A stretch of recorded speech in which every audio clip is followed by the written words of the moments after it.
Man, I've been waiting for this day because a lot of you guys have talked the most shit in the comment section, talking about, I don't know what I'm talking about, that I should just retire from just ever talking about MMA. And it turns out your boy was right. I said Gane's grappling IQ is low. I said Jon Jones gonna use leg kicks. And while the fight lasted literally under half a round, we saw those things from Jon Jones. We saw Ciryl Gane get submitted in half a round. Saw Jon Jones throw leg kicks. I even said that Jon Jones boxing I think is going to be improved, since he said he was working on the boxing. We also saw him go for trips early on, which was not successful, but all things that I said came true. I said that the weight was not going to make a difference. The only thing I was wrong on, saying that Jon Jones was not going to be stronger than Ciryl Gane, and that might still be the case, but I didn't expect Jon Jones to take him down with such ease. Normally we talk about what happened, normally we break things down, but first I gotta give myself a little victory lap, because a lot of you guys were talking the most shit on the comments, and I usually don't pay attention to it, but man, when that happened, I was just like, haha, I've been planning this all week. I've been planning on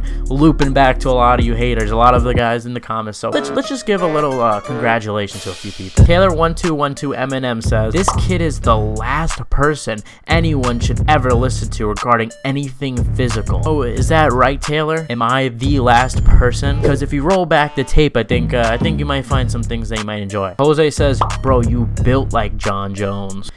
Am I built like Jon Jones, the heavyweight champ? Bro never stepped in the ring a day in his life. Who is he to talk? Mystic Jack, that's who. Coming at you with phenomenal, perfect predictions at all times. Keeping my perfect record of predicting every single fight. Alright, look, enough of the jokes. Obviously, you know, I love the debate in the comment section, but a few people need to be checked because they were just coming out disrespectful, not even bringing any facts. Of course, there were people that respectfully disagreed. I understand, because this fight was a 50-50 fight. I was not confident going with the Jon's pick. I was a little bit confident after the press conference, but of course it's a 50-50 fight. Nobody would have predicted what happened to Ciryl Gane. I mean, I don't know who's more shocked, me or Ciryl Gane. Like, just look at his face. He just did not know what hit him. And the whole card was great. I mean, there's just so much to talk about. And let me just run through the main card. I'll give some more of my thoughts on the main event near the end. But just a quick thoughts on the prelims. Cody Garbrandt winning by decision. I like the new grappling changeup. You know, he was definitely a lot smarter when exchanging with Trevin Jones than I expected. Normally he's a guy throws wildly, just doesn't care. This time he was clinching if clearly he got clipped with something. I was a little afraid in that last round he was gonna get caught with something and then just lose, but he made it to the decision. Of course, Ian Gary also having a really good fight, absolutely battering his opponent, eventually getting the finish in like the last minute. Got dropped early on, which is surprising. And then Derek Brunson. Can we just have a moment of silence? Derek Brunson doing well in the first round. Like, Derek Brunson's first rounds have been phenomenal. You know, you look at the Jared Cannonier fight, he dropped Jared in the first round, then he got dominated in the second. Same thing happened here. Dricus du Plessis was in a lot of trouble, and even parts in that second round, it looked like it was going to be an absolute war. At first I was a little confused about the stoppage. I was like, why are they stopping this? Then Derek wasn't even able to really sit on his stool, so good thing from the corner that they stopped it. I'd personally like to see more corner stoppages. I mean, I understand it's a tough position, because on the opposite end you can see people like Deontay Wilder absolutely shitting on their corners, getting rid of their jobs just for throwing in the towel, when obviously Deontay Wilder was not going to win the fight. So it's a little worrying as a coach, especially if you're a smaller coach. Then we go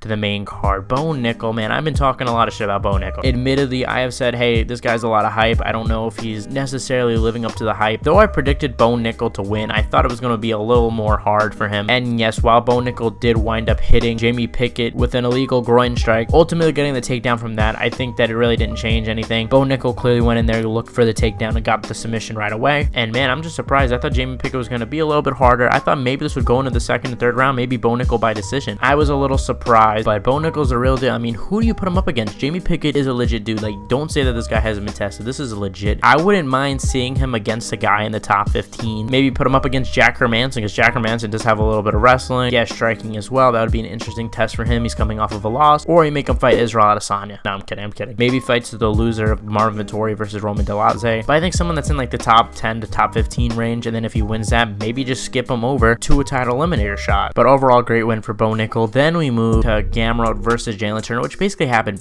how I said it. I said Jalen was going to win the first round, and this next two rounds were going to be Mateus Gamrot. Literally what happened. I thought it was a possibility that it could go to a split decision, but I wasn't mad at the decision. You know, obviously he won the third round, and I don't really remember my scoring for it, but I agree with the decision. I don't mind that one. Then we move on. Shavkat Rakhmonov versus Jeff Neal, and this was kind of like the poor man's Gilbert Burns versus Khamzat Chimaev. This was like the lesser known. The real MMA fans know what's up. Jeff Neal is a legit dude. His boxing, as we saw, was very crisp. It makes me wonder, fighter, because honestly, Jeff Neal was clearly injured going into this fight. That's why he missed weight by 4 pounds. And he performed like that. Like, imagine Jeff Neal with a good training camp without an injury. Like, Jeff Neal has never missed weight in his career. Guy isn't really a big welterweight either, so I think it was definitely something injury related. Unfortunately, he did pull out in January. I think it has something to do with that. But what a war. I mean, at one point, I thought Jeff Neal was going to knock out Shavkat. Like, that would have just been crazy. I think Shavkat definitely showed a lot of holes in his game. I think a lot of things that a lot of top contenders, especially like a guy like Gilbert Burns, will just fight anybody. He's looking like, oh man, that's looking good. Because if a guy has good takedown defense and puts it on the feet, I don't think Shavkat looked too good on the feet. And you have to give a lot of credit to Jeff Neal because he is a really good boxer, underrated striker. But I almost wonder what a guy like Gilbert Burns, what he could do. I mean, you saw what he did to Hamzat, or a guy like Kamaru Usman. The list goes on and on, but this performance made me kind of think that Hamzat would win. I think we've seen now defensive holes in Shavkat's game, and hopefully he fixes it. I think while Shavkat has more varieties in his strikes, I think probably Hamzat has a better defense, and maybe I'm just being too harsh because Jeff Neal is a legit dude, so I don't mean to sound like an asshole. And then we get to the co-main event, the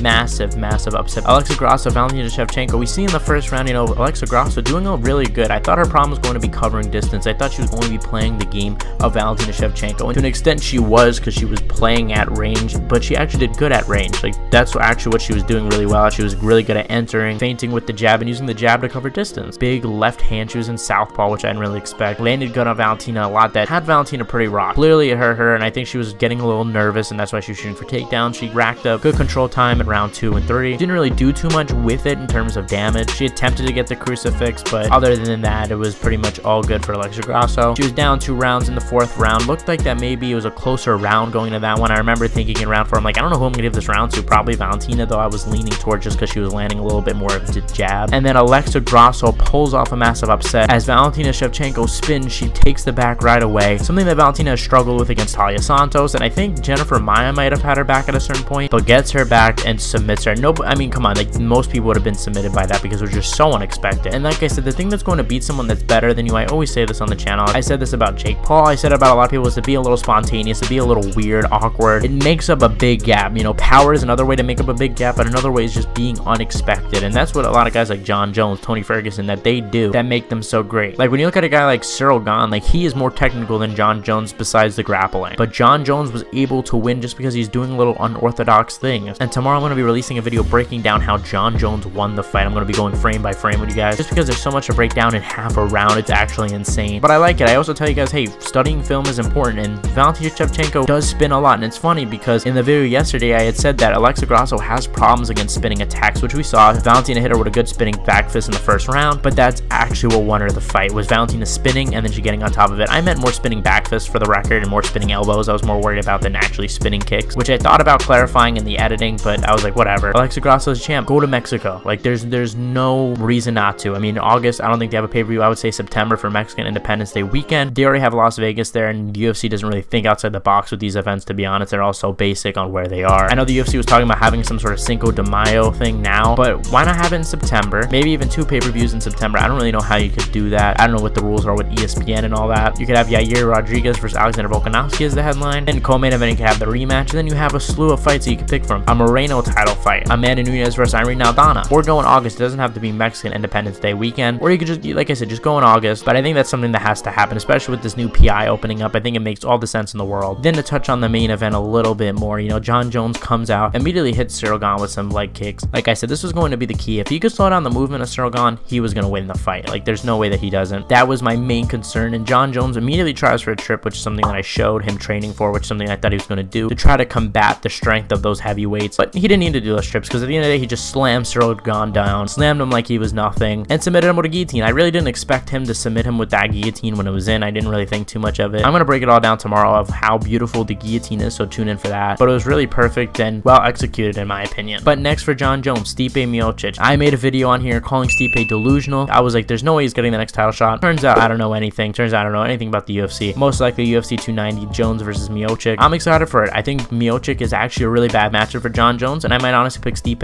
And I know that sounds crazy because I picked Jones to beat Gane, but I could say Stipe outboxing John, and he has the wrestling to keep it on the feet. That's a fight that worries me for John Jones. I think that's a harder fight than Ciryl Gane, but the only X factor is obviously he's had a over 2-year layoff. Just got knocked out cold by Francis Ngannou. Hasn't really been training. It seems like to me he was like a full-time firefighter. A lot of X factors that kind of concern me. That's why I'm not so solid on the Stipe pick yet. I might go back to John Jones. Honestly, I'm not even picking Stipe. I'm just saying these are my early thoughts. thoughts. But what a pay-per-view. Man, I'm gonna be up all night editing this. So I hope you guys enjoyed the video. Leave a like, let me know your thoughts, let me know your reaction. Thank you guys for everything, and I'll see you guys in the next one.